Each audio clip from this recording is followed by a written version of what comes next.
এই জামাত যেখানে যেখানে লাগবে ওখানে ইসলাম ধ্বংস হয়ে যাবে। জামাত লাগছে আলিয়া মাদ্রাসার মধ্যে, আলিয়া।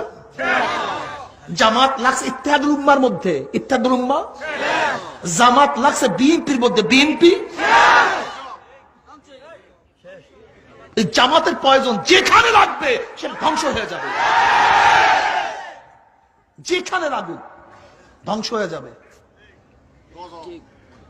আল্লামা দারখাস্তি রহমাতুল্লাহ বলছেন, আল্লামা দারখাস্তি রহমাতুল্লাহ হাফিজুল হাদিস, যে হাফিজুল হাদিস 1 লক্ষ উপর হাদিস মুখস্থ ছিল, আব্দুল্লাহ দারখাস্তি রহমাতুল্লাহ আলাইহি, তিনি বলেছেন যদি কোন দেশ যদি কমিউনিস্টরা দখল করে নেয় সেখানেও একদিন ইসলাম আসতে পারে,